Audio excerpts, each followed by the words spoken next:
je suis Christelle Lissy de la chaîne Académie de la Nouvelle Conscience. Je vais vous parler aujourd'hui de qu'est-ce que la guidance pour moi, pour Christelle Lissy, comment ça se manifeste dans mon quotidien. Je parle beaucoup de guidance effectivement dans mes vidéos. Tout le monde ne sait pas ce que c'est apparemment, ou tout simplement pour savoir comment chez vous ça peut se manifester. Donc je peux pas savoir pour vous, par contre je peux vous parler de mes expériences. Donc j'ai déjà fait des vidéos à ce sujet, je refais encore une aujourd'hui, on est le 5 mai 2020. Alors quand je parle de j'écoute ma guidance pour moi c'est tout simplement ma conscience. La conscience c'est l'esprit. L'esprit c'est pour moi c'est de l'information, c'est mes pensées. Dénuées de l'ego, autant que faire se peut, en majorité on va dire. C'est ça pour moi ma guidance, quand je suis à l'écoute. Alors j'appelle parfois ça aussi les intuitions, puisqu'en fait la conscience pour moi correspond au principe féminin qui est en train de surgir ici maintenant sur cette planète, en termes de conscience originelle, haute fréquence, information source originelle en soi, conscience source universelle en soi. Tout ça pour moi c'est la même chose. Alors j'utilise le terme guidance pour signifier aux autres, c'est-à-dire ceux qui sont en quête d'éveil, d'unité, de joie, de bien-être, de développer ses potentiels, différencie eh bien, la guidance dans le sens égal, soi supérieur. Voilà.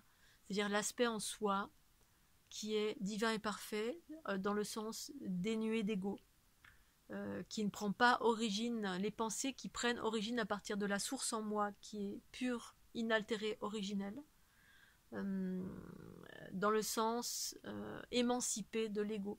L'ego, c'est-à-dire, c'est tous les aspects négatifs, c'est toutes les mémoires négatives, c'est toutes les croyances enfermantes, c'est tout ce qui constitue notre individu, tous nos mécanismes qui nous font réagir dans le négatif, qui nous font sortir en fait à l'extérieur de nous dans la réaction tout le temps, ou qui va puiser les informations dans les croyances, celles qu'on a apprises. Pour autant, dans la conscience, pour moi la conscience est constituée de tout, donc effectivement on peut retrouver des informations qu'on pourrait dire avoir apprises, qui existent dans des livres, dans des dictionnaires, c'est un champ informationnel, mais un champ informationnel intuitif. C'est la part en moi qui sait ce qui est juste et bon pour moi, qui me guide à chaque instant vers des chemins plus harmonieux, plus confiants, plus joyeux, plus fluides. Voilà, c'est par exemple, vous avez une décision à prendre dans votre vie. La plupart du temps, on ne sait pas quand on est dans l'ego, parce que l'ego souvent va puiser dans des connaissances extérieures. On demande à droite, Pierre, Paul, Jacques, qu'est-ce que tu en penses de ça, qu'est-ce que je dois faire, je dois aller à droite, je dois aller à gauche, ou alors on va regarder des vidéos pour être inspiré, ou alors bref, on est dans une forme d'ignorance, d'inconscience, d'ignorance, de manque de confiance en soi. C'est un peu comme le petit enfant qui apprend en fait l'ego, qui apprend en utilisant des curseurs extérieurs, parce qu'on est en apprentissage, on grandit. La source en soi, la guidance, les intuitions, le champ informationnel source originelle qui est au cœur de mes cellules et ensuite qui est partout, eh bien c'est la sagesse de maman en soi, c'est la déesse en soi. Et c'est quand on commence à avoir confiance, quand tout commence à devenir clair, il n'y a plus ou quasiment plus de peur, ou très peu, ou alors on pacifie très vite les peurs. Les peurs en fait n'existent pas dans la dimension unitaire. C'est-à-dire quand le corps et l'esprit sont réunis, la peur n'existe pas, c'est un non-sens dans l'unité. La peur est un mécanisme exagéré, existant et exagéré sur cette planète, parce qu'on est dans un cycle évolutif d'apprentissage qui est en train de se terminer. L'ère du poisson, l'ère des petits-enfants, le patriarcat, pour aller vers l'ère du Verseau, qui correspond à une ère plus harmonieuse, l'ère de la sagesse, l'âge d'or, où on se réunit en nous-mêmes, c'est-à-dire le corps et l'esprit se réunissent. Donc le corps est guidé par l'esprit, le vrai esprit qui n'est pas l'ego.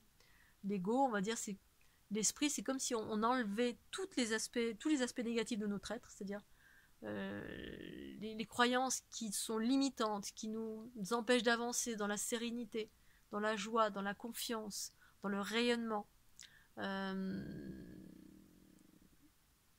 C'est ça l'ego, ça nous enferme de mille et une façons. On est tout le temps en train de juger à l'extérieur, se juger soi-même. On est dans des appréciations, des projections négatives d'un futur qui n'existe pas encore. Ou alors on est rattaché à un passé qui a été souffrant et on est tout le temps en train de... C'est redondant, on retourne dedans tout le temps, ou alors on avance, on évolue très lentement parce qu'on est attaché à quelque chose. Et du coup, on pose toujours les mêmes questions, on est toujours au même endroit. Oui, mais pourquoi? Quelque chose qui nous fait souffrir tout le temps. Bref, c'est la souffrance en permanence, l'ego. Ou de façon plus ou moins édulcorée, on est tous à des stades différents. Parce que essentiellement constitué, c'est notre personnalité constituée de peur, d'enfermement, de croyances enfermement, de conditionnement enfermant. Tout ce qu'on nous a appris, tout ce qu'on nous a dit, mais fais attention, sois méfiant, la vie c'est un combat, enfin bref. Toutes les vérités extérieures qu'on a fait nôtres, au-delà de nos propres expériences, qui nous ont permis d'évoluer, mais au-delà de ce que l'on nous a appris à l'extérieur, qui n'est pas forcément juste et bon.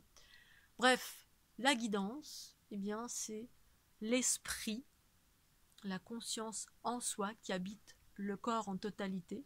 Parce qu'en fait, quand l'ego n'existe plus, eh bien, le corps et l'esprit s'unissent. Et quand je parle de guidance, eh bien, c'est pour permettre aux autres de comprendre de quoi je parle. Avec moi-même, je ne me parle pas de ma guidance. La guidance, c'est comme si je parlais à quelque chose d'extérieur, c'est comme s'il y avait un guide, ou comme s'il y avait un radar qui est séparé de moi. Mais en fait, non, ce sont mes pensées, tout simplement. Mais mes pensées dénuées d'ego, de peur, de conditionnement enfermant, de tout ce qui, en fait, fait que mes choix vont pas être justes et bons pour moi, et vont être déviés, détournés, altérés par ces fameux conditionnements, ces mémoires qu'on a contractées, que ce soit des mémoires familiales, que ce soit des influences qui sont en nous et qui nous font aller vers des chemins de traverse et qui nous font vivre potentiellement de la souffrance, de la lenteur dans le sens où on va pédaler dans la choucroute pendant pas mal de temps, le temps de se taper dans le mur plein de fois, ou alors toujours poser les mêmes questions, ou alors on a du mal à évoluer, ou ça évolue lentement parce que tout simplement on est toujours dans cet ego qui est aliénant, qui bouffe de l'énergie, qui fait qu'on est enfermé, on est dans la peur, dans la contraction, et qui nous fait passer à côté de la vraie vie, qui est quand on vit à partir de la conscience, il y a beaucoup moins de peur. La seule peur qui est valable, j'en ai déjà parlé, c'est la peur de les vraies peurs instinctives, qui est l'instinct de survie, qui est un instinct de préservation du corps. Mais on est dans une société où 99% des peurs sont de l'illusion, c'est-à-dire elles sont fabriquées par nos conditionnements qui proviennent de notre éducation, la famille, l'école, la société, les instances extérieures à travers les médias qui ultra-médiatisent les aspects négatifs de tout. Donc du coup on est enfermé dans un prisme de peur en permanence, et puis on est tout le temps en train de projeter également à l'extérieur dans un futur qu'on ignore en totalité. Même en étant médium, même moi quand j'ai de l'information, c'est pas des projections sur du futur, c'est dans un espèce d'instant présent plus ou moins proche, et puis c'est certainement pas négatif. Quand c'est négatif, il n'y a pas de... J'ai confiance en ce que ma guidance, mes intuitions, mes pensées me disent quand je suis alignée avec cet espace de moi qui est pure lumière en fait, qui est pur amour, lumière, confiance, et qui est l'aspect éternel en moi, la conscience en moi, c'est l'esprit en moi, dénué de toutes ces peurs, ces conditionnements, ces enfermements. Et donc guidance, effectivement, ça sépare, c'est comme si je parlais de quelque chose d'extérieur, mais j'utilise ce terme pour que les autres comprennent. Quand je suis moi avec moi, je dis pas ma guidance, c'est Christelle, et l'esprit, mes pensées et moi ne faisons qu'un. C'est-à-dire mes pensées et mon corps physique ne formons qu'un. Pour moi, c'est ça l'unité. L'esprit et le corps ne formant plus qu'un, on devient un être qui fonctionne à 100% de nos capacités. C'est-à-dire, on se réalise, on est joyeux, on est dans l'instant présent, on est heureux, on est ultra, en tout cas, je ne veux pas dire on, je veux dire je suis ultra créative, je suis ultra positif, Alors bien évidemment, de temps en temps, je suis traversée par des peurs, de temps en temps, je juge aussi, ça doit m'arriver sans m'en rendre compte. Je suis pas parfaite, autant que faire se peut, j'essaie de me réaligner à chaque fois que je me rends compte que je ne suis plus alignée avec cette pureté en moi, cette conscience pure amour qui est en moi, pur amour pour moi-même, et qui est surtout c'est la vérité en fait. L'amour pour moi c'est symbolique, c'est significatif de la vérité de mon être, la vérité et la réalité de ma vie du quotidien. Ce qui est juste et bon pour moi, eh bien c'est juste et bon pour moi. Voilà, après je peux mettre en mouvement cette conscience qui permet une forme de médiumnité quand je fais des soins.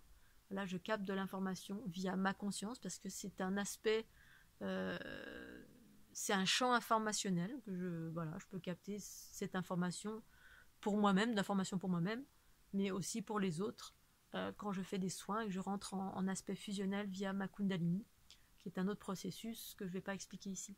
Mais voilà, donc c'est tout simplement, je suis à l'écoute de mes pensées, dans mon instant présent, ici maintenant, l'esprit et le corps alignés. Et ça se manifeste de plusieurs façons. Quand j'ai de l'information j'entends, parce que parfois j'entends pour moi-même, et parfois j'entends d'autres personnes aussi.